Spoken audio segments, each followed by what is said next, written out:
Hi there and welcome back, comrades, adventurers, to Pillars of Eternity 2 Deadfire. We just had a terrible dream and now we're alone. We have no party anymore. We're alone on our ship. We don't know what's happening now. We have no clue. There's some crew here, but we don't know the crew really.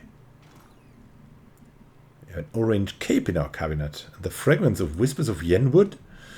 Despite being utterly destroyed with devastation of Cardnua, the sword known as the Whispers of Yenwood has once again found its way into the possession of the keep's road warden, albeit in pieces. It would take a smith of some talent to reforge the weapon.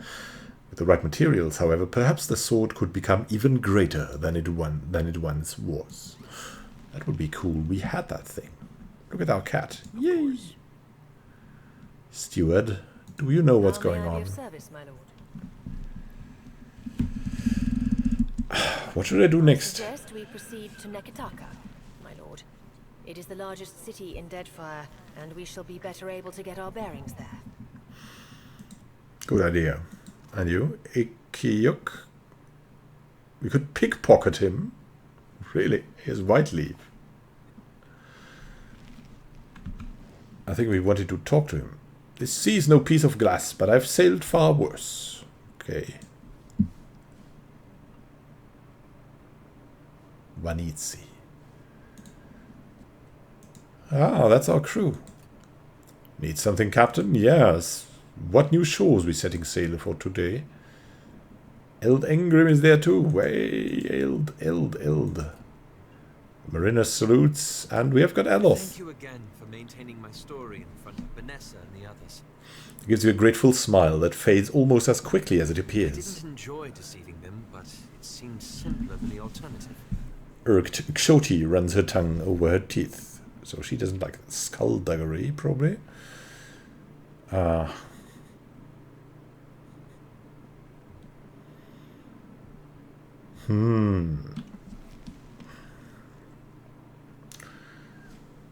mean, we like him, so...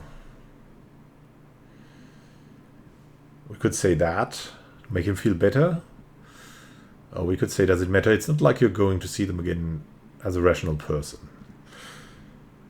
We like him to feel better. That's something we only do for friends and loneliers who seem to care for them, but they didn't really know you. I'm working against one of the most secretive organizations in all of Aora. And Tyler and Key. Adair gives a nod and a wink. One with a rather troubled history as far as animancy is concerned. That's not the sort of thing one shares with friends. Probably a good idea. Pauses and shifts his shoulders as if working out a kink. I take no pleasure in duplicity. What exactly were you doing out there, by the way? After we parted, I set out to destroy the Leaden Key. A great goal. It's controlled us for too long. I wanted to free Kith from it. So for 5 years I've been tracking down Leaden Key circles. Searching for the places where they operate in secret. Trying to undo them. Aha. Might as well start with the ones operating from crystal waters and sandy beaches. Right? Just make sure they can never again commit an atrocity like Vagrant's legacy. Yeah, that's... both of that would be cool. Let's just make him feel even better. Just make sure that they can never again commit an atrocity like Waydwin's legacy. Gives you a bland smile. He hums approvingly. The task has been more difficult than I anticipated. And how so? I don't think I fully understood the weight of the decisions I would have to make. Or the burden of living with them. Very interesting. It was much easier when I only had to follow someone else's lead. My father's, Theos's, yours. He glances at you out of the corner of his eye. Well, you're under our lead again, right? There's some way I can help.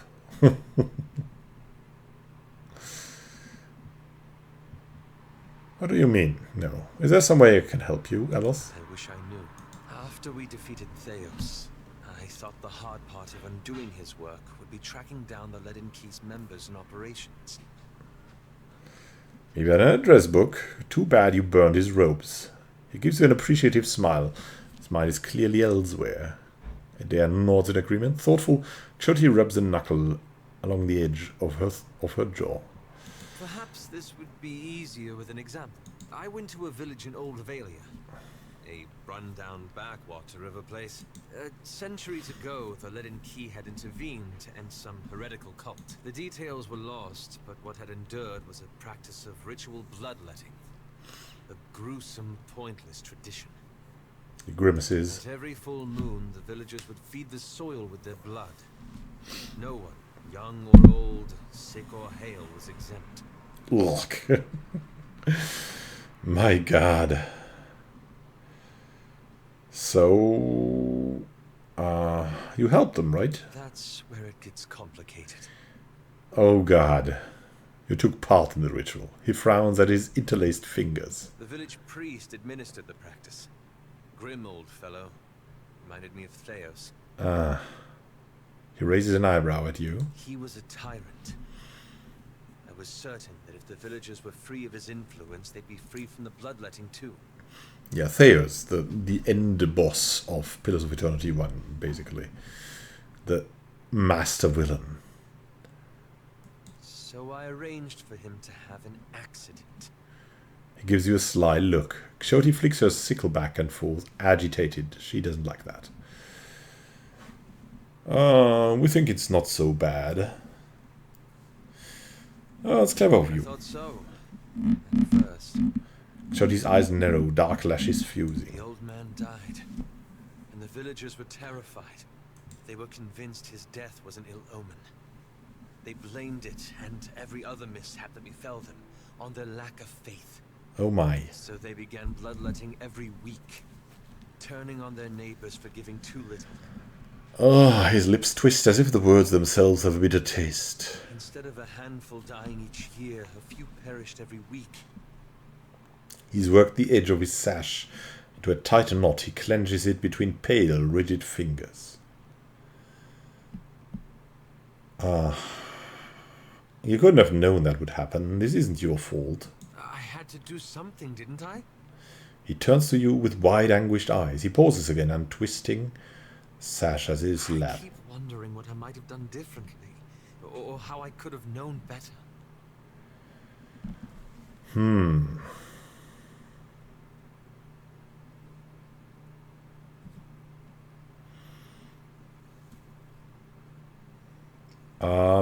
The villagers chose this. They are to blame here, not you. I mean, faith. They shouldn't have had their minds poisoned with that faith. I suppose so. I should get some rest. It's been a long day, and you've given me a lot to think about. Wait, you still haven't told me what the Animancers have to do with any of this. Ah, that. He massages his temples. I'm looking for an old Leaden Key sect. I found several references, but He breaks off, shaking his head. I want to be sure. Please, let me go over my notes again. Then I promise I'll tell you everything. Okay, we'll talk more later then. Oh, we've got a dare here too. Some memories, huh? Yeah, let's make the talk. So we could call this the crew talks, right?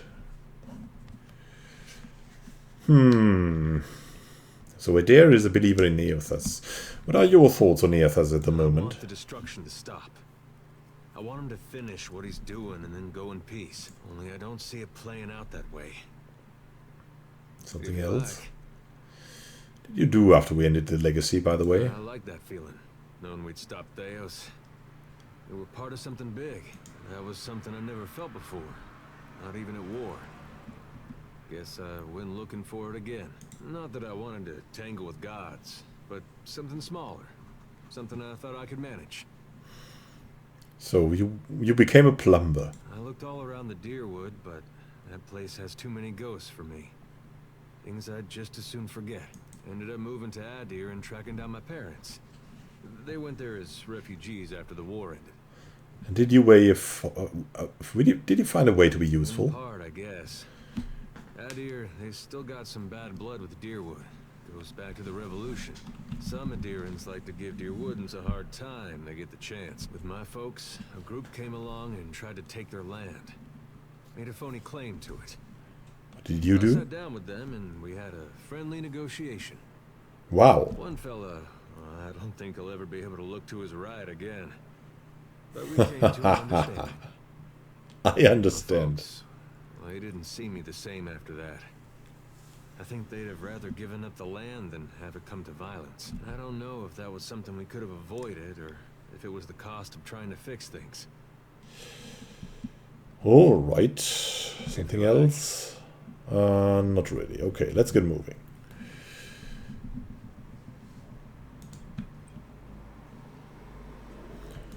Shoti's standing here as well. Who is not standing here? Is it our quest to talk to them here? I mean, it could be. And what's that here? A letter from Ofra. Kvar Fordawn. I hope this letter finds you in good health. It's been many summers now since you first arrived in Gilded Whale. Much has changed in those years, but I will never forget the kindness you showed me. The gods have blessed me with a son. He is healthy and strong, and already so curious. All of Gilded Whale dotes upon him. I have told him of you. He asks constantly after the Watcher who restored his spirit, and hopes one day to meet you. Until then, know that we keep you in our prayers. The most grateful servant, Ofra. Nice. The good deeds. The good deeds. Yeah, there's still Shoti standing around. We should talk to her too. Ship life sure is an adventure, ain't it? Just think of all the places we can sail to, all the sights we could see. This is nothing like being stuck on a farm, or cloistered in the back of a temple. Shoti raps her sickle against her thigh as she studies the boat's layout. Satisfied by whatever she sees, she tilts her head to you with a small Tell me smile. what's on your mind? How are you feeling? Have you suffered any recent nightmares? They're in my head when I sleep, and sometimes I can taste them on the back of my tongue like a smear of grit. Happens when I take in a particularly volatile soul. What are you going to No do? matter, and I already am. I don't rightly know. It's not like I can turn my back on my duty to my god, even if it kills me. Adolf's flesh is a quick, pleased glance. Okay. She's dutiful. Alright, that's all for now. Watcher. And I should probably go on board, right? Let's see what we find there. Or whom? Seraphin should be there. Little Looker. Ahoy there, Captain. Shitupek. Salutes to Rigere. for taking me on.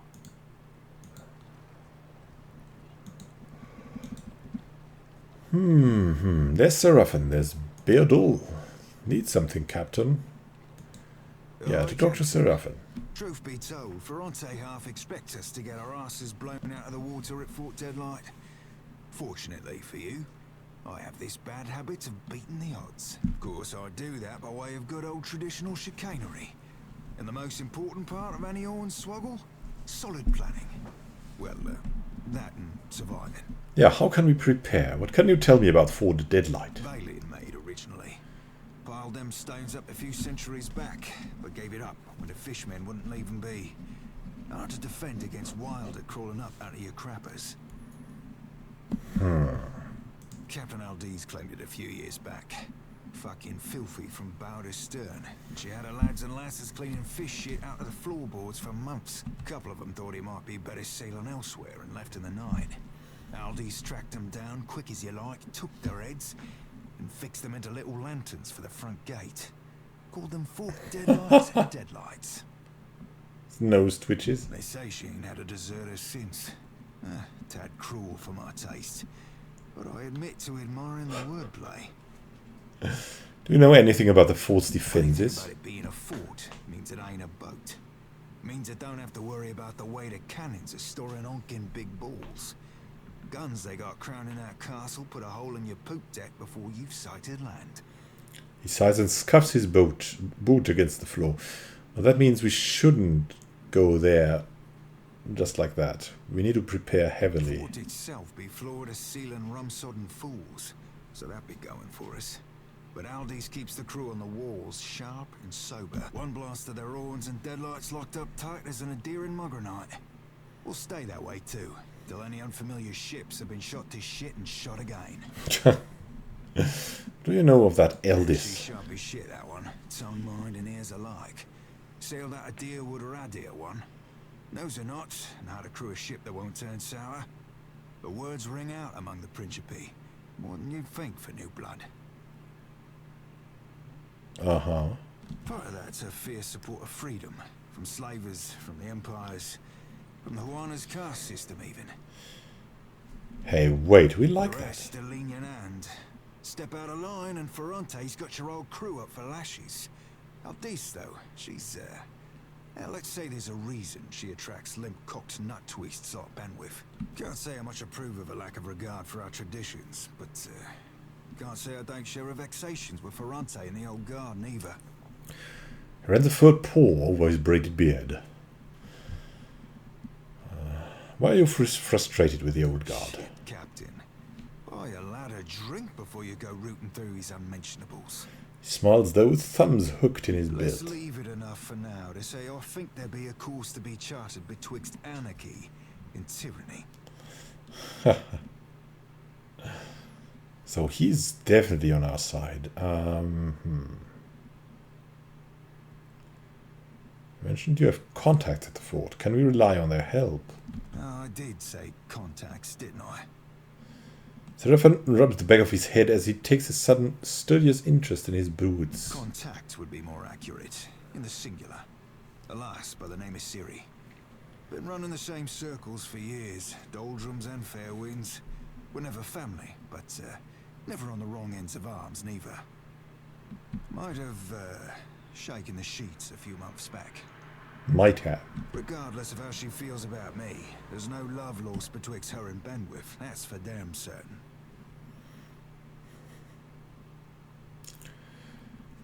Okay, we like him, so we won't say that. Maybe? Do you have a plan in mind to get us into the fort? You be asking me for a plan? Frankly, I were curious to witness how the famed Watcher of Cad Nua would penetrate the impenetrable. But since you asked, just give me a tick. Seraphim pauses to think. He strokes one of his beard braids. Vast. I might have pulled a plan out of this hairy blue ass after all. Way I see it, we have an option or two ranging from the wildly dangerous to the fantastically suicidal. So tell you me, Cap, what be your preferred approach to problems unapproachable?